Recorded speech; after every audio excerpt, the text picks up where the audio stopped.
इसी पर हमको मरना और इसी पर हमको जीना है। मोहतरम सामीन इकराम, हाजिरीन जलसा और डाइस पर बैठे तमाम उलमा इकराम, आप लोगों का इखलास, आप लोगों की मोहब्बत मुझे यहाँ आने पर मजबूर करती है। मैं समझता हूं कि मैं बहुत खुश नसीब हूं। जैसे मेरे गांव वाले मुझसे इतनी मोहब्बत करते हैं कि अगर चाहे मुझे कितना ही जरूरी मसला सामने हो, लेकिन मुझे छोड़ के आना ही आना है। सुबह में भी मैं दूसरी जगह प्रोग्राम में था, पहले वहां से आया, उसके बाद फिर आकर के नहाया, फिर नमाज पढ़ी, फिर उसके बाद यहाँ चला आया। लेकिन दोस्तों और बुजुर्गों, मकसद आने का नहीं है, जिस मकसद के लिए हम यहाँ इकट्ठा हैं। सरकार दो आलम सल्लल्लाहु तआला अलैहि वसल्लम ने इरशाद फरमाया, अनकुमु मगफूरन लकुम क़द बद्दलतु सय्यिआतिकुम हसनात औ कमा क़ाल रसूलुल्लाह सल्लल्लाहु तआला अलैहि वसल्लम। जहां जिस जगह पर ये दीन की मजालिसें कायम होती हैं, जहां ये मजालिसें लगती हैं, अल्लाह सुब्हानहू व तआला अपने मलाइका फरिश्तों को भेज देता है और कहता है कि इस मजलिस को आप ढांप लीजिए मेरी रहमत से, क्योंकि यहाँ मेरा जिक्र अज़कार हो रहा है। अल्लाह सुब्हानहू व तआला पूछते हैं कि ऐ फरिश्तों इतनी देर तक कहाँ रहे? फरिश्ते अर्ज करते हैं, या इलाही, वहां तेरे बंदी और बंदियां इकट्ठी थी और बहुत सारे लोग आपका जिक्र अज़कार कर रहे थे और रसूल अकरम सल्लल्लाहु तआला अलैहि वसल्लम के ऊपर दरूद भेज रहे थे। अल्लाह फरमाता है, ऐ फरिश्तों तुम गवाह रहो, मैं उस तमाम मजलिस की, उस बस्ती की मग़फ़िरत करता हूं। इतना ऊंचा मकाम है। अब इस जलसे का जो असल मकसद है उसकी तरफ हम लोग आ जाएं तो आप करीब करीब हो जाइए। जगह जो खाली पड़ी है मुझे तो अच्छा लग नहीं रहा। ये टेक जो आप लगाए बैठे मस्जिद में, किसने बता दिया टेक लगाना? मैं तो आपसे गुजारिश ये कर रहा था कि जलसा आइंदा मस्जिद में न किया जाए। इन्नमा यअमुरु मसाजिदल्लाहि मन आमना बिल्लाह। ये तो अल्लाह का पाक घर है, अल्लाह का मकान है। ये बेअदबी जब होती है मस्जिद की, सब तो अदब नहीं करते, लेकिन मस्जिद की इसके अंदर बेअदबी होती है और मैं नहीं चाहता कि अल्लाह के घर की बेअदबी हो। अगर हम लोग एक वक्त में नमाज नहीं पढ़ रहे हैं तो अल्लाह के फरिश्ते मस्जिद के अंदर नमाज पढ़ते हैं। वमा खलक़तुल जिन्न वल इंसा इल्ला लियअबुदून। जितने जिन हैं जो आज हमारी आंखों से गायब हैं, कल क़यामत के दिन हम उनको देखेंगे, वो हमें नहीं देख पाएंगे, वो भी इसमें इबादत करते हैं। इसलिए मैं समझता हूं कि किसी को भी तकलीफ नहीं देनी चाहिए। हमारी जात से अगर किसी को तकलीफ पहुंचती है तो कल रोज क़यामत में जब अल्लाह के सामने हाजिरी होगी तो वो कहेंगे वमताजुल यौमा अय्युहल मुजरिमून, या अल्लाह ये तो हमारा मुजरिम है। ऐसा बहरहाल मैंने आयत करीमा पढ़ी थी, वमा अरसलनाका इल्ला रहमतल लिल आलमीन। अल्लाह के रसूल सल्लल्लाहु तआला अलैहि वसल्लम को जब अल्लाह ने दुनिया में भेजा, आपको मबऊस किया, तो आपको दुनिया के लिए, तमाम जहान के लिए अल्लाह ने रहमत बना करके भेजा। रसूल अकरम सल्लल्लाहु तआला अलैहि वसल्लम दुनिया के लिए एक रहमत बन के आए। हजरत मूसा अला नबीना अलैहिस्सलातु वस्सलाम जब कोई दूर पहाड़ पर जाते हैं और अल्लाह से मुलाकात करते हैं, अल्लाह सुब्हानहू व तआला से सलाम व प्याम होता है,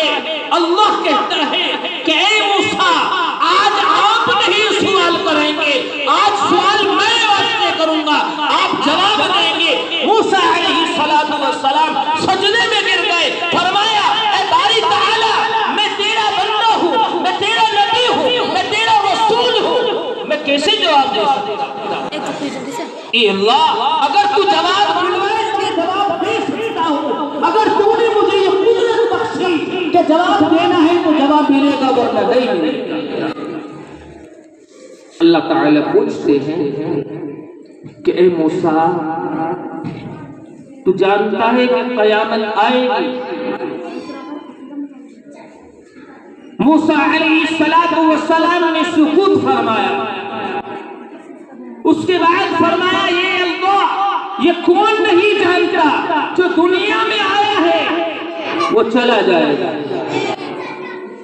और एक दिन क़यामत आएगी, इस्राईल अलैहिस्सलातु वस्सलाम एक सूर फूकेंगे और उसके बाद क़यामत आ जाएगी।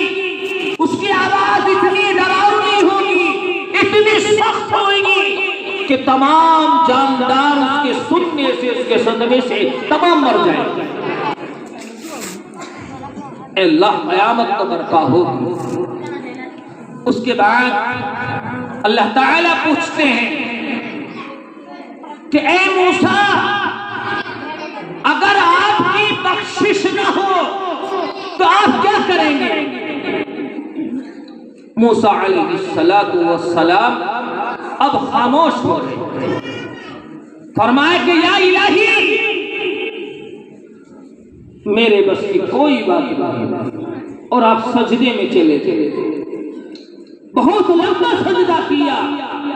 अल्लाह सुब्हानहू व तआला फरमाते हैं, इन्फा रासिक या मूसा, सजदे से सर उठाओ। मूसा अलैहिस्सलातु वस्सलाम ने सजदे से सर उठाया। कहा कि ए मूसा, कल क़यामत का जब वो मंजर होगा, उस वक्त में मेरे प्यारे नबी हजरत मुहम्मदुर रसूलुल्लाह सल्लल्लाहु तआला अलैहि वसल्लम को तलाश कर लेना। अगर तुम्हें वो मिल जाए, तुम एक बार दरूद भेज देना, सल्लल्लाहु अलैहि वसल्लम कहना, मैं तुम्हारी मग़फ़िरत फरमा दूंगा। कितना ऊंचा मकाम है सरकार दो आलम सल्लल्लाहु अलैहि वसल्लम का, और आप उसकी उम्मत में हैं।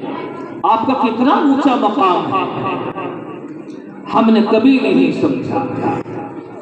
सरकार दो आलम सल्लल्लाहु तआला अलैहि वसल्लम सफर के लिए तशरीफ ले जा रहे, और एक सहाबी रज़ियल्लाहु तआला अन्हु, जिसका नाम इसमें गिरावी हजरत मुआविया बिन मुआविया रज़ियल्लाहु तआला अन्हु है, उनकी तरफ से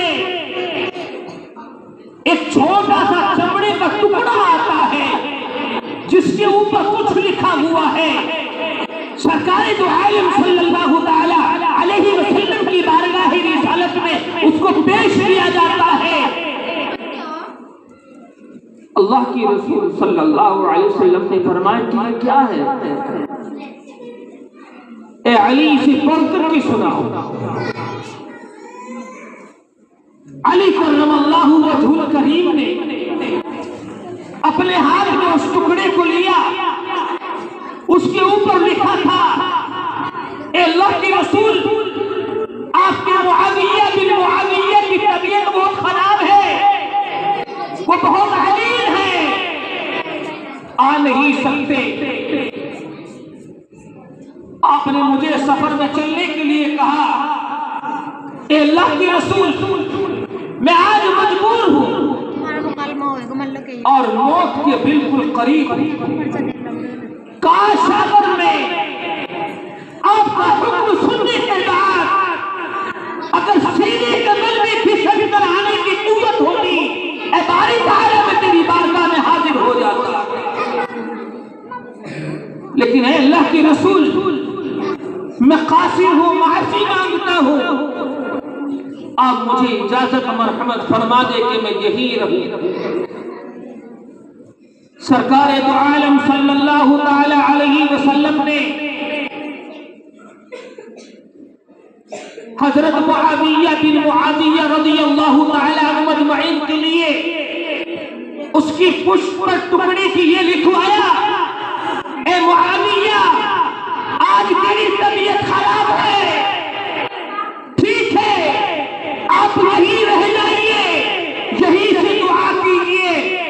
तबूक के लिए जा रहा हूं। हजरत मुआविया बिन मुआविया रज़ियल्लाहु ताला अन्हु और तबीयत खराब हो गई। सरकार दो आलम सल्लल्लाहु ताला अलैहि वसल्लम तबूक के अंदर पहुंचते हैं। पैगाम जिब्रील अलैहिस्सलातु वस्सलाम लेकर के आते हैं और आकर के कहते हैं अल्लाह की रसूल मुआविया इस दुनिया में नहीं रहे हैं। अइन्नमा तकूनु युद्रिकुमुल मौत वलौ कुंतुम फी बुरुजिन मुशय्यदा। एक दिन मौत आएगी, खुदा की कसम मौत आ जाएगी। कल उसका नंबर था, परसों उसका नंबर आ जाएगा, आज पता नहीं किसका नंबर होगा। मुआविया बिन मुआविया आज दुनिया से चला गया है। चाहे कोई मेले में रहने वाला हो, चाहे कोई बैवान जंगल में रहने वाला हो, चाहे कोई महलों में रहने वाला हो, चाहे कोई झोपड़ी में रहने वाला हो, खुदा की कसम एक दिन मौत आ जाएगी। ये मौत किसी को नहीं छोड़ेगी। एक दिन आपको और मुझे भी मौत आ जाएगी, हम भी बाकी नहीं रहेंगे। कुल्लु मन अलैहा फानी व यबका वजहु रब्बिका जुल जलाली वल इकराम। एक दिन कुल आलम फना हो जाएगा, अल्लाह की जात बाकी रह जाएगी, कोई दुनिया में बाकी नहीं रहेगा। पहाड़ कोई के बालों की तरह उड़ते फिरेंगे, ये तमाम चीजें फना हो जाएंगी। किसके लिए झूठ सच बोलते हैं? आप समझते हैं आपकी औलाद आपकी हो जाएगी? आप मुझसे लिखवा लीजिए, मैं कसम खा के कहता हूं कोई वादा नहीं है। एक दिन यतीम तन्हा खड़े रह जाएंगे, तो एक लाल कोठरी के अंदर, एक कब्र के महल के अंदर आपको उतार दिया जाएगा। खुदा की कसम जिस वक्त में उस कब्र की कोठरी के अंदर आदमी को उतारा जाता है, जनाजे को रखा जाता है, अगर उसकी आवाज को खुदा ने आप एक बार सुन लो, ऐ मेरे गांव वालों, ऐ मेरे दोस्तों, अगर खुदा ने आपके कानों में आवाज आ जाए, जिस वक्त मुर्दा कहता है ऐ मेरे घर वालों, ऐ मेरे भाइयों, कहां छोड़ करके आप जा रहे हो, अगर काश उसकी आवाज आपके कान में पड़ जाए तो खुदा की कसम उसके सदमे से मौत आ जाए। इतनी सख्त आवाज उसकी होती है। मौत कोई खेल तमाशा नहीं है। आज किसी का भी इंतकाल हो जाए, थोड़ी देर के लिए गम होता है, गमों की चाहत खत्म हो चुकी है। न भाइयों में रहा भाईचारा, न दोस्तों में रही वफादारी। अरे दौर ही कुछ ऐसा आया कि जमाने की मोहब्बत उड़ गई सारी। बाप का जनाजा पड़ा हुआ है, खाने की तैयारियां हो रही हैं, बाप को कब्र के गड्ढे के ऊपर उतारा जा रहा है। उससे कहा जाता है आइए नमाज पढ़ लीजिए, फर्ज किफाया नमाज है, दुआ कर लीजिए। तेरे बाप को गुस्ल देना है, आप गुस्ल दे दीजिए। किसी और आदमी को तलाश किया जाता है, अरे खुदारा जिस इंसान ने तुम्हें इतना बड़ा किया है, पाला है, परवरिश की है, आज आप उसके नहलाने के लिए भी तैयार नहीं है। अर्ज कर रहा था हजरत मुआविया बिन मुआविया रज़ियल्लाहु ताला अन्हुम अजमईन, अल्लाह के रसूल सल्लल्लाहु अलैहि वसल्लम को हजरत जिब्रील अलैहिस्सलातु वस्सलाम ने बताया हजरत मुआविया का इंतकाल हो गया है। इन्ना लिल्लाहि व इन्ना इलैहि राजिऊन पढ़ा और आपके आंखों से आंसू गिरने लगे। ऐ मुआविया, मुझे तो तेरा नमाज़ जनाजा पढ़ाना था, मुझे तो तुझे दफन करना था, लेकिन मैं तो वहां से बहुत दूर आ गया। मदीने से तबूक की जो लंबाई है तकरीबन 300 किलोमीटर की दूरी है। हजरत जिब्रील अलैहिस्सलातु वस्सलाम ने कहा, ए अल्लाह के रसूल, मुआविया का जनाजा आपके पास अभी आने वाला है। फरमाया कैसे? जिब्रील अलैहिस्सलातु वस्सलाम ने फरमाया, अल्लाह की रसूल जरा पलक तो झपकिए। जिब्रील अलैहिस्सलातु वस्सलाम का ये कहना था। अल्लाह की रसूल ने थोड़ी देर के लिए आंखों को मीचा तो देखा आपके कदमों के अंदर हजरत मुआविया बिन मुआविया रज़ियल्लाहु ताला अन्हु अजमईन का जनाजा रखा हुआ है। पल झपकने ही के साथ आपके सामने हजरत मुआविया का जनाजा था। रसूल अकरम सल्लल्लाहु ताला अलैहि वसल्लम ने फरमाया अपने सहाबा से कि जाओ ऐ सहाबा इकराम, आप वज़ू करके आओ, नमाज जनाजा तैयार है। सहाबा की जमात अभी जाती है वज़ू करने के लिए, वज़ू से फारिग होते हैं। सरकार दो आलम सल्लल्लाहु ताला अलैहि वसल्लम का कुर्ब हासिल करने के लिए सहाबा की जमात आगे बढ़ती है। अल्लाह के रसूल सल्लल्लाहु अलैहि वसल्लम ने फरमाया, ए मेरे सहाबा, पीछे चले जाओ, पीछे चले जाओ और पीछे चले जाओ। सहाबा इकराम रज़ियल्लाहु ताला अन्हुम अजमईन ने कहा, ए अल्लाह के रसूल, आप जनाजे के करीब खड़े हैं और बीच में इतना बड़ा खला हो जाएगा, नमाज जनाजा किस तरह हम तैयार किस तरह पढ़ेंगे? सरकार दो आलम सल्लल्लाहु ताला अलैहि वसल्लम ने फरमाया, ए मेरे सहाबा, आज हजरत मुआविया बिन मुआविया के जनाजे में 70,000 फरिश्ते मौजूद हैं जो आपकी नमाज जनाजा पढ़ने के लिए आए। कितनी बड़ी फजीलत थी हजरत मुआविया बिन मुआविया रज़ियल्लाहु ताला अन्हु अजमईन।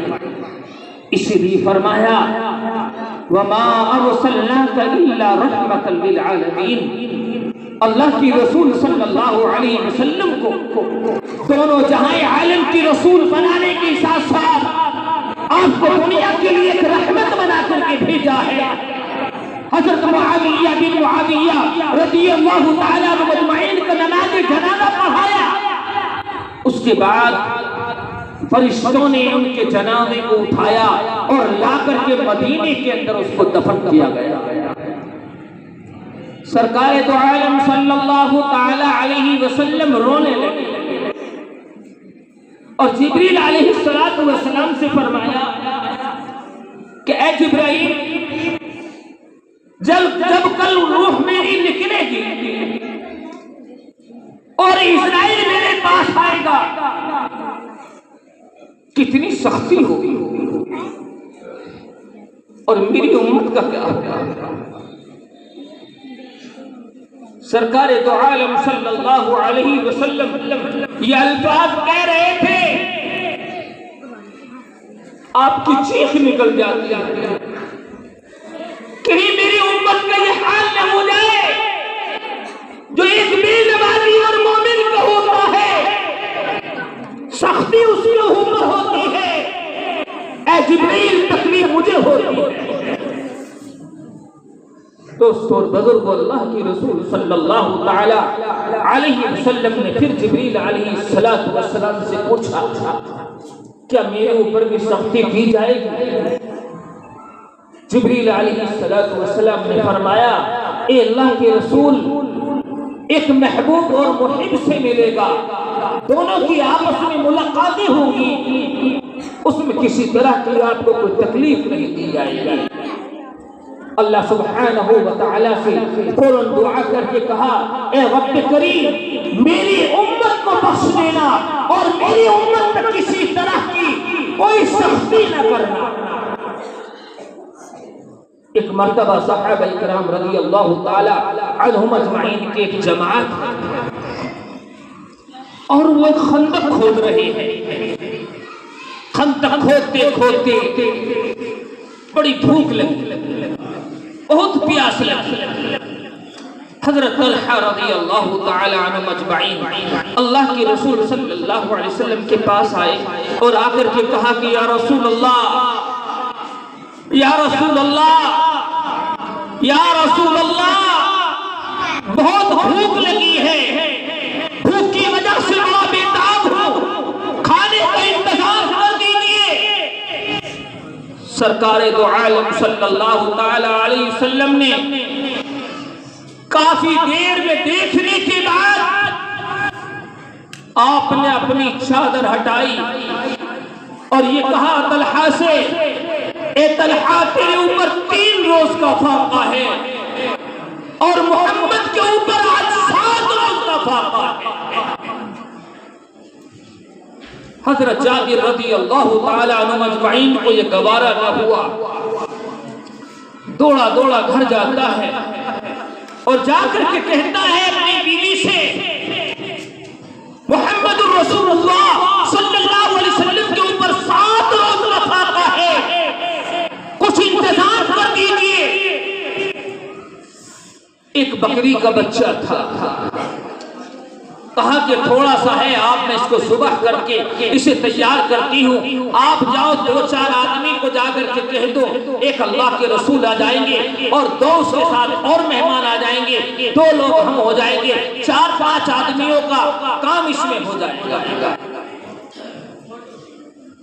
हजरत जाबिर रज़ियल्लाहु ताला अन्हु मजमईन चाहते हैं, रसूल अकरम सल्लल्लाहु ताला अलैहि वसल्लम से जाकर के कहते हैं, अल्लाह के रसूल, मेरे यहाँ आपकी दावत है, आप मेरे यहाँ खाना रोश फरमा लें। अल्लाह के रसूल सल्लल्लाहु अलैहि वसल्लम ने फरमाया, कितने आदमियों का इंतजाम? फरमाया अल्लाह के रसूल, बस 4 आदमियों का इंतजाम। अल्लाह के रसूल ने वहीं से ऐलान कर दिया, तमाम सहाबा की दावत है हजरत जाबिर रज़ियल्लाहु ताला अन्हु मजमईन के यहाँ, सभी साथी चले, जाबिर के यहाँ चले। वो दौड़ा दौड़ा घर आया और आकर के बीवी से कहा कि गज़ब हो गया, हम तो उधर जाएंगे, क्या बात हुई? फरमाया कि जब मैंने ये कहा कि 4 आदमियों की दावत है, तो अल्लाह के रसूल सल्लल्लाहु अलैहि वसल्लम ने तमाम सहाबा को दावत दी है और तकरीबन 1700 सहाबा इकराम रज़ियल्लाहु ताला अन्हुम मजमईन है जिनकी दावत की है। 1600-1700 आदमी कहाँ 4 आदमी, उसका निजाम कैसे बनेगा? सरकार दो आलम सल्लल्लाहु अलैहि वसल्लम ने तो ऐलान फरमा दिया, सहाबा की जमात आगे बढ़ने लगी। अल्लाह के रसूल सल्लल्लाहु अलैहि वसल्लम तशरीफ ले आए और जो सालन तैयार किया था, जो आटा तैयार किया था, आपने अपना लुआबे तैन उसके अंदर डाला और ये फरमाया कि जब तक खाना खाते रहे इसे आपको खोल कर नहीं देखना है। रिवायत के अंदर आता है, मग़रिब के वक्त तक सहाबा इकराम रज़ियल्लाहु ताला अन्हुम मजमईन की 1600-1700 आदमियों की जमात फारिग हो गई।